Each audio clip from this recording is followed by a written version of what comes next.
Gonna do a little container garden tour here. The elephant ears are looking spectacular over here. Got some huge leaves on those. Look at that thing. Those are so cool. Got my canna lily.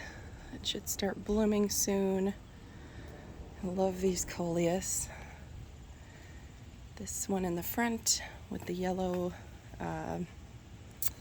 margins is called Golden Dreams. The one behind it is my absolute favorite. It's Sedona Sunset. They both get enormous, and so plant them. If you grow these, plant them in big pots because they are thirsty too. They take a lot of water every single day.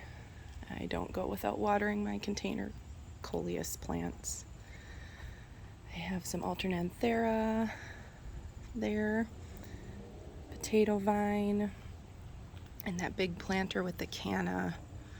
I have toffee twist carex grass, and then that's Supertunia persimmon. It was looking really raggedy, so I cut it way back.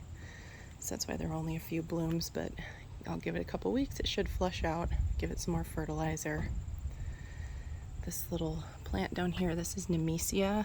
God, I forget the variety. I know it's called tropical, something tropical.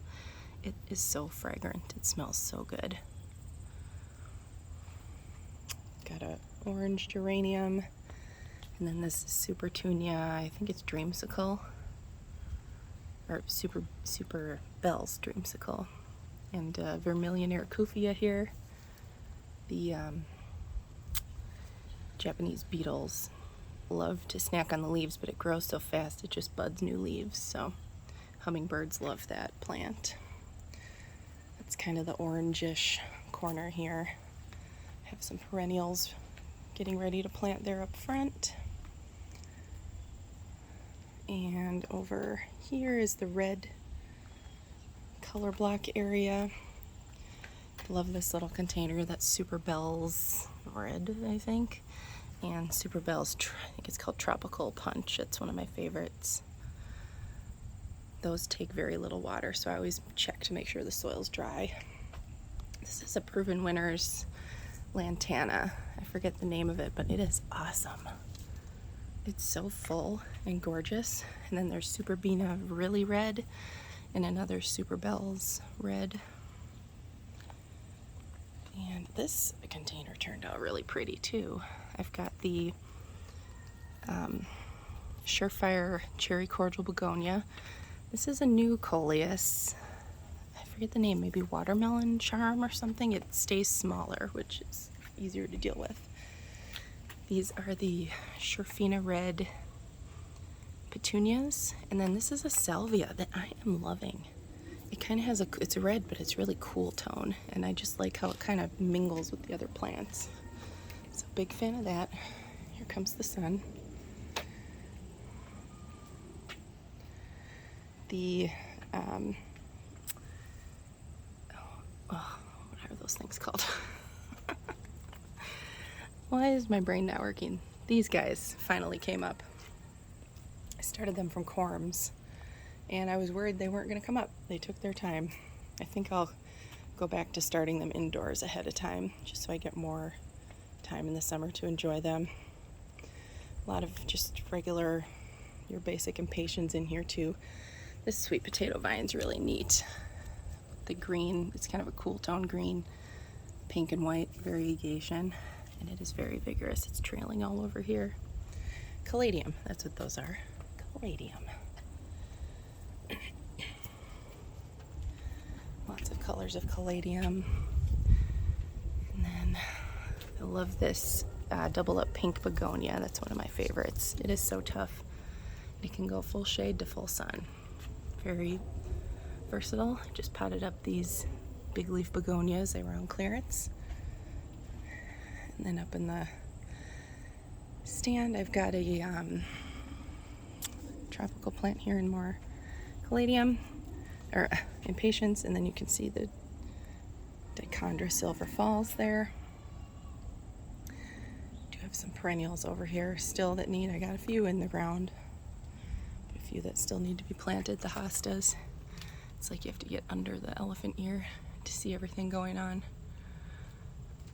I was hoping the sun would stay behind clouds, but I guess we get a little bit of sun. This is one of my favorite Colorblock. It's called Super Bells Over Easy, and it's really big flowers, really vigorous. Doesn't have a lot of trouble with yellowing out. And I love that white with the yellow throat.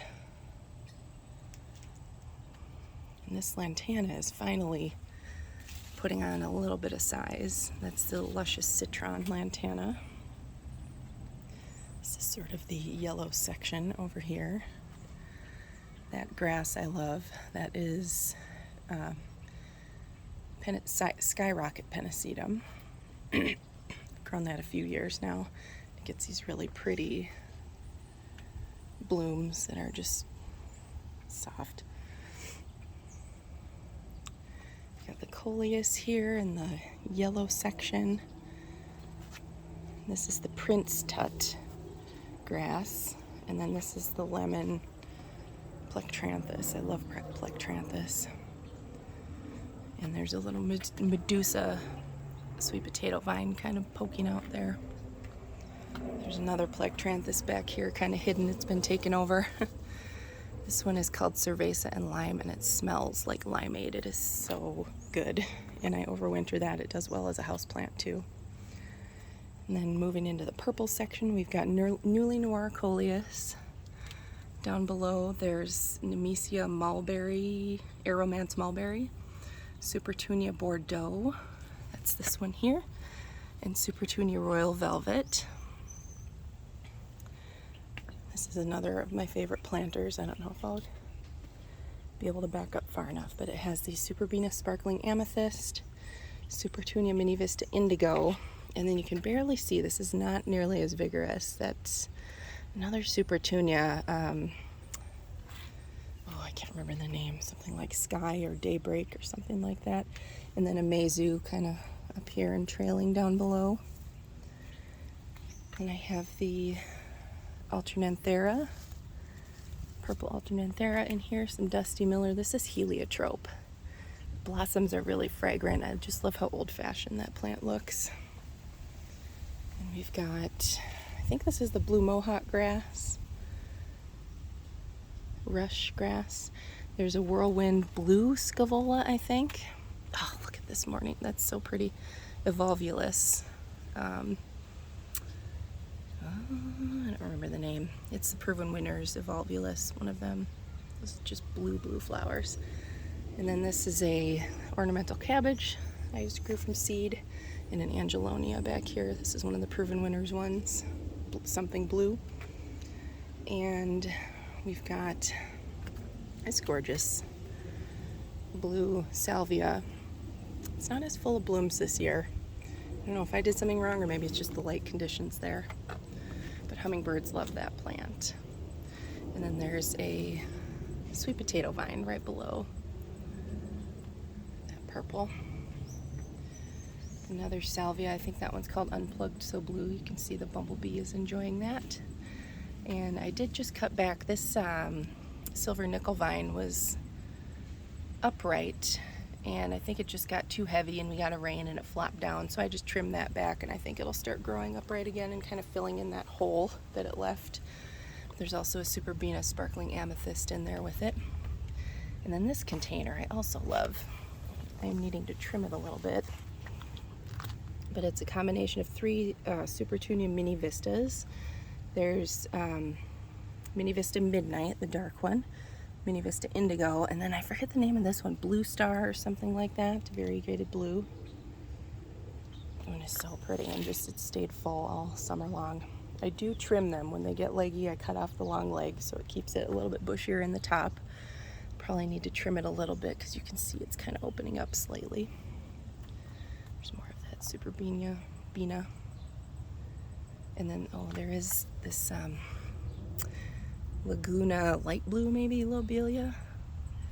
The Proven Winners lobelia are just amazing. They can take full sun, full shade. They don't peter out. They're awesome. They are worth the money. You can see my Rudbeckia in the background opened up there. Finally.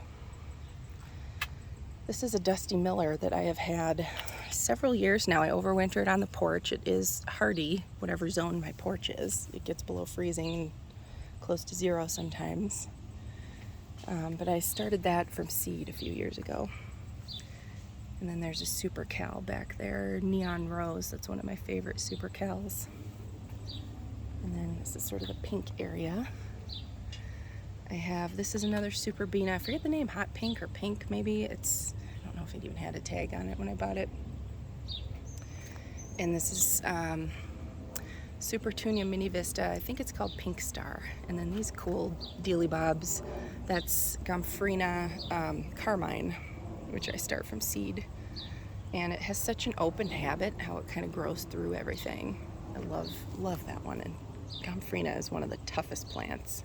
Right up there with zinnias, nothing really phases it, other than maybe if it gets way too much water. I've got a couple shrubs yet to plant. This is sedum. I don't remember if it's lemon ball or, they're all kind of the same thing. Ooh, got a spider web. Lemon ball or lemon, what is it called? Lemon lime, the Proven Winners variety. It's the same plant. I forget the name of this plant. It just looked cool in the nursery. I'd never seen it before, so thought I'd try it out. The geraniums here and in the pink pot over here, those are Calliope Mega Rose Splash. I remember the name now, I forgot, but they're a Calliope geranium. And then this is a little cute little guy. Boy, that spider's really going hog wild over here. Yeah, I love this blue. The blues over here are so pretty. That's probably my favorite area. Go back over towards the purple section here. And we'll swing around. Got my bird bath. That is a salvia, this chartreuse plant. It just pops. It's a Proven Winners salvia, pineapple sage, and it's not, I think it does flower if it has a long enough growing season. I don't know that it'll be long enough here. I guess that we'll see. There's a Senecio Angel Wings down here, this cool white plant. I failed at overwintering it as a house plant last year, but I'll try again this year. This is Plectranthus guacamole, another one of my favorites. And then we've got some Rex begonia and a polka dot plant here coming up. And then the hyacinth bean vine is looking really pretty with its blooms. That'll climb on the roof, although it was, and then a wind knocked it down, but it recovered, it's fine. Those purple blooms, and then they have these cool purple bean pods on them when the blooms are done. I'm a big fan of this Trailing Terrenia, Summer Wave Blue. The light blue one I've had really good luck with. I grew that last year as well. I do have some purple heucheras down there that I need to get planted. Hopefully I can get some of them in the ground today. These are more of the Super Bells Tropical Sunrise or Tropical Punch, but they were getting choked out in a container, so I dug them out and put them in their own spot, and they're kind of slowly bouncing back. There's another of the Plectranthus, the Cerveza and Lime. It smells so good.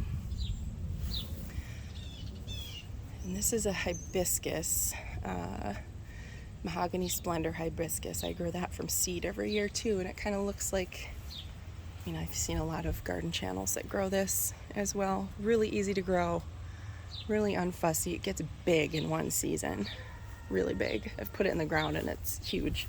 It kind of looks like a Japanese maple, which is really neat. The birds and the bees have been enjoying the bird bath, especially because we had a huge heat wave. Well, I wouldn't say huge, not compared to most of the country, but for here, nice little heat wave this week where heat index got up to about 100, so, and humid. It's humid. Felt like Louisiana or something. So that's my color block garden.